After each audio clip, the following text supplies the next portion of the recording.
Okay, Assalamualaikum warahmatullahi wabarakatuh.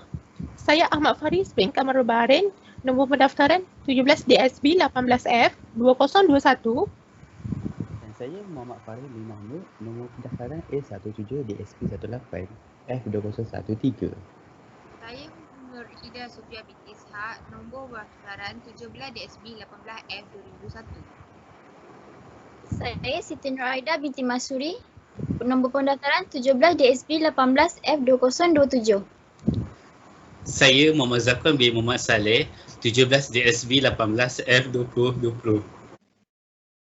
Okey, kumpulan kami akan membincangkan tentang kesedaran berhubung isu berikut. 1. Menutup aurat. 2. Solat. Apa itu aurat? Istilah aurat diambil dari perkataan Arab iaitu aurah yang bererti keaiban. Manakala menurut istilah fiqh pula, aurat bermaksud bahagian tubuh badan seseorang yang wajib ditutup atau dilindungi dari pandangan mata seseorang yang bukan mahram. Cara pakaian yang sempurna bagi wanita muslim sebagaimana yang oleh dikehendaki syarak boleh dilihat dalam firman Allah Subhanahu Wa Taala yang bermaksud, wahai Nabi, suruhlah isteri-isterimu dan anak-anak perempuanmu dan perempuan-perempuan yang beriman supaya melabuhkan pakaiannya bagi menutup seluruh tubuhnya semasa mereka keluar. Cara yang demikian lebih sesuai untuk mereka dikenal sebagai perempuan yang baik-baik. Maka dengan itu mereka tidak diganggu dan ini adalah Allah adalah Maha Pengampun lagi Maha Mengasihani. Surah Al-Ahzab ayat 59. So, pertama, kita perlu bersyukur kepada Allah Subhanahu Wa Taala sebab tak ramai orang yang Allah bagi hidayah dan kekuatan untuk menutup aurat. Sebab susah nak tutup aurat. Sebab sekarang ni kan zaman fashion orang nak seksi kan. Nakkan puja-puja manusia, tiba-tiba kita kena tutup aurat semata-mata kerana Allah Ta'ala. So susah sebenarnya untuk menutup aurat sebab ganjaran dia besar. Tapi Alhamdulillah orang dapat menutup aurat. So bersyukur kepada Allah Ta'ala dan jangan rasa bangga pula. Yang kedua, pakaian menjadi perisai kita sama juga macam orang pakai tudung.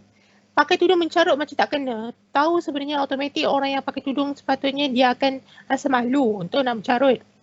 Yang pakai tudung tapi pelaga layan laki ni, layan laki tu kan tak kena.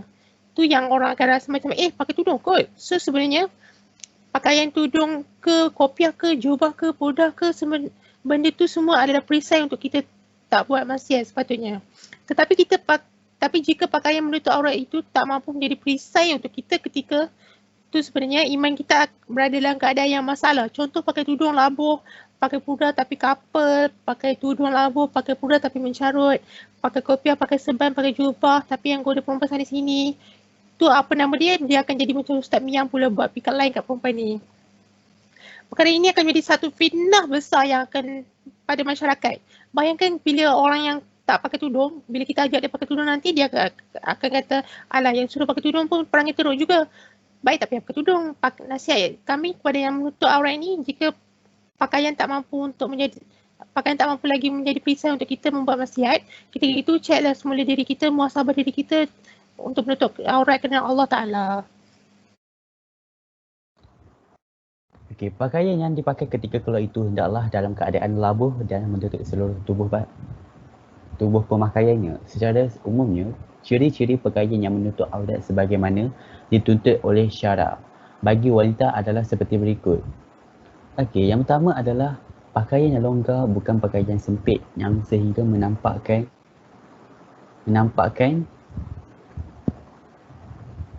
susut atau bentuk tubuh badan. Kedua pula, pakaian yang labuh yang menutupi seluruh anggota aurat, bukan pakaian yang pendek, singkat ataupun terbelah yang mendedahkan perut, dada, leher, tangan, kaki dan punggung. Ketiga pula, pakaian yang menutup warna kulit anggota aurat dari kelihatan, bukan pakaian yang nipis atau jarang yang menampakkan warna kulit dan bayang-bayang tubuh dari luar. Secara umumnya, keseluruhannya aurat bagi lelaki adalah antara pusat dan lutut. Bagi wanita ialah keseluruhan tubuhnya kecuali muka dan tapak tangan berdasarkan nas Al-Quran dan As-Sunnah. Okey, setiap individu Muslim hendaklah berpakaian secara beretika mengikut syarak. Ketika berpakaian dalam Islam berasaskan kepada penutupan aurat secara lengkap dan betul. Aurat bagi lelaki ialah antara pusat hingga ke lutut, manakala bagi perempuan ialah seluruh tubuh badannya. kecuali muka dan kedua tangan hingga ke pergelangan tangannya. Aurat ini wajib ditutup dari pandangan orang lain yang bukan mahram. Haram diperlihat dan haram pula melihatnya. Selain itu, pakaian yang dipakai mestilah tidak memperlihatkan susuk tubuh badan dan pakaian hendaklah longgar mengikut kesesuaian tubuh badan. Pakaian yang ketat atau sendat tetap haram sekalipun pada zahir ia telah menutup aurat. Ini kerana susuk tubuh badan merupakan aurat yang perlu dijaga. Begitu juga pakaian yang terlalu bercorak ataupun berwarna-warni yang ada daya penarik kepada pandangan atau perhatian orang yang bukan muhrim untuk memandangkannya. Okey. Adakah solat itu wajib? Di dalam Al-Quran lebih 20 ayat perintah yang mewajibkan solat ke atas setiap insan, antaranya surah An-Nisa ayat 103. فإذا قضيتم الصلاة فاذكروا الله قياما وقعودا وعلى جنوبكم فإذا اطمأننتم فأقيموا الصلاة إن الصلاة كانت على المؤمنين كتابا موقوتا. Yang bermaksud, apabila kamu telah menyelesaikan solatmu, ingatlah Allah ketika kamu berdiri pada waktu duduk dan ketika berbaring. Kemudian apabila kamu telah merasa aman, maka laksanakanlah solat itu sebagaimana biasa. Sungguh pun solat itu adalah kewajipan yang ditentukan waktunya atas orang-orang yang beriman. Okay. Sejarah Islam berkaitan solat. Perintah solat ini diturunkan ketika peristiwa Isra' dan Mi'raj. Ia berlaku ketika tahun Hazan, iaitu tahun kesudahan Nabi Muhammad SAW, di mana baginda berdukacita dengan kematian isterinya yang tercinta, Sayyidatina Khadijah, Walid dan bapa saudaranya Abu Talib. Dalam peristiwa yang luar biasa itu, di mana Nabi dapat merentasi dari kota Mekah ke Palestin, seterusnya ke Sidratul Muntaha hanya dalam satu malam saja, dengan menaiki sejenis binatang yang dipanggil buraq. Dapat disebutkan dari kisah Isra dan Mi'raj adalah ia berlaku adalah bertujuan untuk menurunkan perintah solat dan menghiburkan hati Nabi Muhammad SAW. Ibadah ini bertujuan untuk mendekatkan setiap insan kepada Allah SWT agar memperolehi kekuatan daripadanya. Solat itu adalah kunci ketenangan dan tanpanya hati sentiasa gelisah dan iman menjadi lemah. Ada di antara kita yang tidak gemar untuk solat atau malas. Ada yang solat tapi tak cukup 5 waktu. Ada yang solat tapi sebab terpaksa. Dan juga ada yang pernah cakap, saya tak solat tapi saya buat amalan yang baik yang lain. Contohnya macam sedekah, menunaikan zakat, puasa dan sebagainya. Perkara pertama yang akan dihisap oleh Allah terhadap seorang hamba nanti di hari kiamat adalah solatnya, iaitu sebagai penyelamat kepada amal ibadah yang lain. Kalau solatnya lulus, maka yang lain itu dikira. Tapi jika solatnya gagal, maka amalan yang lain tidak dipandang dan amal-amalan yang kita lakukan jadi sia-sia. Solat ini adalah perkara asas yang paling penting yang semua umat Islam wajib lakukan. Tak kisahlah orang itu jahat ataupun tidak bertudung. Jadi apa guna hidup kita jika kita tidak solat? Maka sia-sialah hidup kita sebagai seorang Muslim di muka bumi ini jika tidak menunaikan solat. Solat juga merupakan tanda kita ingat kepada penciptanya.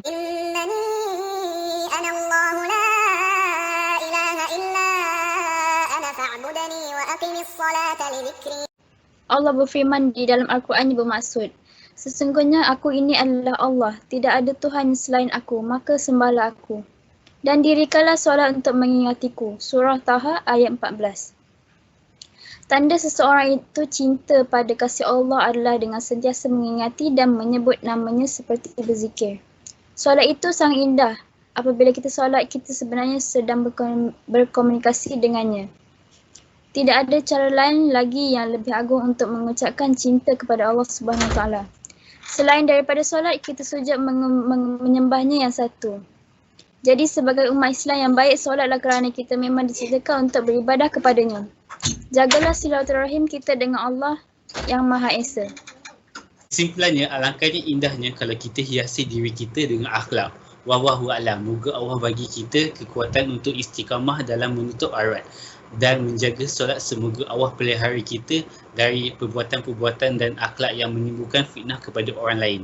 Dan moga Allah ampunkan kita dalam syurga, insya-Allah. Sesungguhnya ibadat itu mempunyai rasa yang tersendiri yang kesannya dapat dirasai jika seseorang itu melakukan dengan penuh keikhlasan semata-mata untuk mencari keredaan Allah. Ibadat yang kita lakukan seperti solat berfungsi membina peribadi yang mulia dengan menyemai nilai-nilai positif dalam diri seseorang Muslim. Nilai-nilai murni seperti disiplin, amanah, berani, tepati janji, bersangka baik dan sebagainya dapat ditetapkan dalam kehidupan seseorang individu dan masyarakat melalui amalan ibadat seperti solat, puasa, haji, membaca Al-Quran dan banyak lagi ibadat yang lain. Kerana itulah solat ini amat penting supaya hidup hamba seorang Muslim lebih tenang dan tanda bahawa kita menyertai Tuhan sebagai seorang hamba-Nya. Akhir kata, di akhir zaman ini, banyakkanlah amalan ibadah dan mengumpul pahala. Kumpulah sebanyak mana yang boleh. Sudah tiba masa untuk kita bersiap sedia dengan kebaikan untuk di hari akhirat kelak. Jangan sia-siakan masa yang ada. Ayuh kita bertindak segera. Yang baik datang daripada Allah, yang buruk datang daripada kami. Wallahu a'lam. Assalamualaikum.